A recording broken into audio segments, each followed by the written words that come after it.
All my life in South Africa, though it's nice, I enjoy it, but the little mistake is some of their brothers who doesn't like foreigners. They thought foreigners is their problem.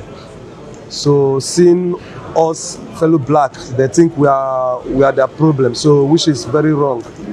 Yeah, I've experienced this xenophobia attack of a thing. That was 2018 when I came to South Africa. We've noted that during this March and March, in some instances, there are people who are targeted based on their skin complexion, based on their language. And majority of those people, unfortunately, reside from our province, Limpopo. Because if you are Venda speaking, Tsonga speaking, or even Pedi speaking, and you are dark in terms of your skin complexion, and they ask you to speak in certain languages and you can't pronounce the words in those languages, I've received so many reports that those individuals are being targeted. South Africa's immigration debate is becoming more intense, and now many undocumented immigrants are coming forward to share what they describe as painful experiences while living in the country. Some say they have faced harassment, discrimination, and constant fear of arrest. Others claim they struggle to find work, access healthcare, or move freely because they do not have legal documents. Their stories have sparked fresh debate on social media, with many people expressing sympathy, while others insist that South Africa must enforce its immigration laws. At the same time, many South Africans continue to argue that undocumented immigrants should leave the country. They say everyone who is not documented cannot be allowed to be in South Africa. All undocumented immigrants, definitely we're supporting fully that everyone who is in the country, be it in Limpopo or any other country, you've got to follow the laws of that country, you've got to be documented. However, we've noted that during this March and March, in some instances, there are people who are targeted based on their skin complexion, based on their language. And majority of those people, unfortunately, reside from our province, Limpopo. Because if you are Venda speaking, Tsonga speaking, or even Pedi speaking, and you are dark in terms of your skin complexion, and they ask you to speak in certain languages and you can't pronounce the words in those languages, I've received so many reports that those individuals are being targeted. And we are simply saying, we're not going to tolerate that in Limpopo. And we're also saying, you can't be moving from one household to another, removing people based on their skin complexion or on the language that they speak. Because we are amongst those people, when it was not fashionable, we've always raised these issues of undocumented immigrants, be it in our hospital facilities, be it in the certain sectors in terms of the employment sectors. We've raised those issues, and the government did respond it, the national government. The president has appointed the IMC. We are seeing work being done. They've accepted that the border is strengthening our border management authority. BMA has been appointed. Police, we are working with them as provincial government. We are raiding where raids needs to be done. Drug warlords are being arrested. And we welcome all those who made it possible for us to be where we are today.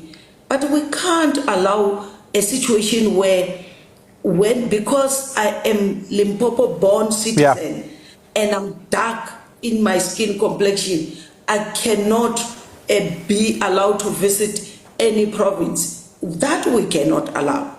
Premier, you're calling out tribalism, right? Let's call it what it is, and problematizing that, and that's absolutely fine. Many, however, argue that the line between tribalism and anti-migrant sentiment is a very thin line, because it borrows from the same class of sentiment that some people are worthy of being here while others are not worthy of being here. Some people are worthy of our spaces while others are not worthy of our spaces. That is the underlying logic that it follows. Where do you see that line being drawn? It can only be drawn when you allow those who are mandated by the law to be able to monitor as to who is in the country legally and who is in the country without legal documents. And I think as individual, as society, it's going to be very difficult. Hence you hear us saying it is wrong for you to be asking individuals for them to show you their documents. It is wrong. And we are saying we welcome the intervention by the government. There's no one, I will be the last person to say Limpopo is free for everyone, irrespective of whether you are documented or not. That we have never mentioned it. But unfortunately, people want to drive their own narratives. They keep on bringing what we have not. Equally, you can't say foreign nationals who are documented, who came to the country legally, be it some are working but legally, some are students studying legally, some are just here for visit. For us to begin to say everybody must leave, whether you are documented or not, there's no country in the world that can be able to exist on its own without citizens from other nationalities. Yeah. So all we are saying, let's allow the law enforcement agency to deal with the matter. You know, previously, when it appears as if government was not listening, maybe people would say we have a point. But right now, we can tell you that the government, the president himself, has even addressed the nation on this migration crisis. And why don't we work with the law enforcement agency to deal with this matter instead of fighting amongst ourselves? Just a very quick question on that. Is it your view, Premier, that organizations like March and March are not making that distinction? I think in some instances they are not, because you would not see some of these narratives being. There are certain marches which are happening peacefully. People are demonstrating and we welcome that. That's why you see us receiving memorandum and even acknowledging that this is a crisis that we need to deal with it, all of us together. But equally, at the same time, we want to see them also condemning those amongst themselves who are now attacking even innocent individuals. And until such time when they start condemning such act of violence, they can't expect us to keep quiet. Look, if we don't caution each other and warn each other against the wrongdoing, what might have started as an initiative to try to address the migration crisis in the country would now become something that none of us will be able to control, because as a premier of a province which is predominantly has the Bafenda people, the Batsonga people, the Bapedi, Balobedu, Batswana, even part of Eskukune head Baswati, Mandebele, you know, we then quite and allow you to come and do door to door, removing people. 90% of the people of Limpopo, you are going to say to the Batswana in Elisras, go to Botswana. Bavenda, go to Zimbabwe. Batsonga, go to Mozambique. You're going to chase everybody and will remain with no one. So this is what we are saying. In the first place, if you're saying you are against illegal or undocumented individuals in the country because they are putting a strain on our resources, some are involved in crime, you are doing it to protect South African citizens.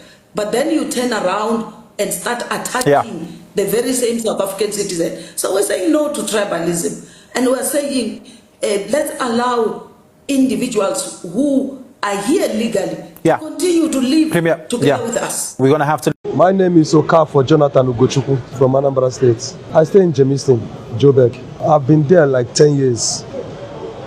Yeah, I left this country since 2014. So this, if I'm not mistaken, this is my 12 years. I left the country because I feel like traveling, you know. So that is the reason why I left the country.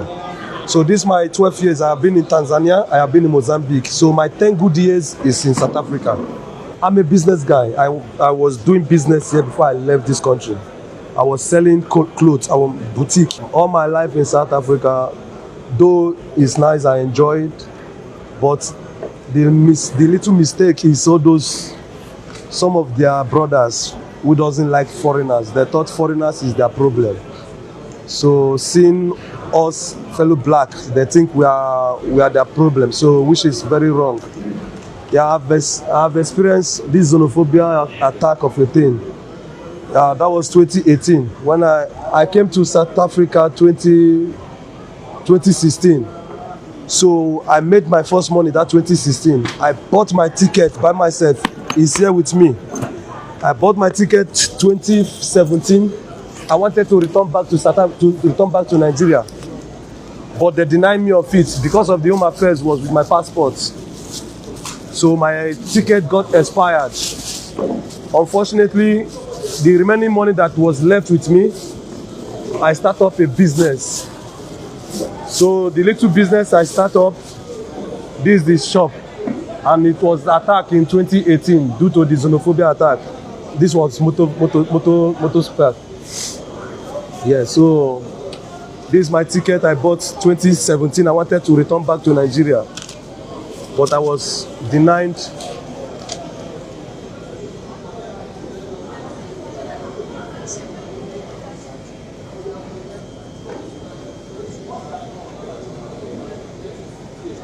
So life is not easy there. Most especially this xenophobia of this 2016 is so terrible. It's more than is beyond human. What should I say? You know, the way they kill people, like me especially. Oh, my phone is off. I should have shown you the experience. They came to my place. They bundled my place. They spoiled my business. This is my business, the one I started again after the last xenophobia attack. So it's so tough. It's so bad, bruh. So I have to run from my life. After what happened that 2018, yeah, it wasn't that easy. I have to make a call my people to assist me in everything that have happened to me. So I called from home, which they managed to send me some money. Then I begin another business. Yes, that was 2019. That is the business I'm doing up till now before these people started again. So I have no choice than coming back home because life is very important. I'm selling hairpiece, all this, hairpiece, all these women things. I got shop when I got evidence, everything is here, you know. So it wasn't easy for me then by all this attack. I have to go home. My life is very important. Yeah, I do have a kid. Yeah, I do have 2 girls back there. I'm so sorry and I'm so disappointed that those people there, they don't respect Nigeria anymore. They see Nigeria as a common country, but Nigeria is a giant of Africa. So I pray and I hope that coming back to Nigeria, everything will be good again. I'm happy returning back home. Yes, this is my business in South Africa. Yeah. This is my shop in South Africa. Before they did what they did this time, I have no choice to run. Yeah, you will see, I walk around, you will see, it's my shop where I do business. So all these things, I lost everything now. I'm stranded, I'm homeless, like I'm down. So I'm back to Nigeria to start my life again. I'm just hoping and praying that our president will assist us in one way or the other for us to, come back to our feet again. Staying in South Africa is like a mafia zone. Yeah, it's like a war zone. When your fellow blacks will see you as a threat, the only thing that came out from their mouth is that you are taking their jobs, you are taking their women, things like that. but I see I see no how taking their job there, because you can see most of we Nigerians that is South Africa, we have our own business. We have our own shop, our own business where we do things. Yeah, so sometimes they think everybody is a drug dealer or everybody do something like that, but no, we are all there to survive. So life in South Africa is hard, bruh. It's hard, most especially when your fellow black will see you as a threat, telling you all sorts of things. Amahamba, go back to your country. This is not your country. You know, the worst part is that deadline day, that was 30th of June last month. Bruh, it was so painful, so painful. I know how many people that lost their life. Even me, I was attacked in my place. That was on 29th of that June last month. I left my place without anything. I left my place broke. My house everywhere was broke. I left everything. I ran for my life. I went straight to Nigerian consulate in Pretoria. We have been there for like a weekend before all this happened. So thank God for our president for making this possible, for we to be back in Nigeria. Yes, because when there is life, there is hope. The government must put citizens first by protecting jobs, public services, and national security. Community protests demanding stricter border control and stronger action against illegal immigration have continued in several areas. The issue remains deeply divisive, with human rights groups calling for migrants to be treated with dignity, while many South Africans believe the law must be applied equally to everyone. What do you think? Should South Africa focus on deporting undocumented immigrants, or should there be a different solution? Share your thoughts in the comments below. Don't forget to like this video, subscribe to the channel, and turn on the notification bell for more updates.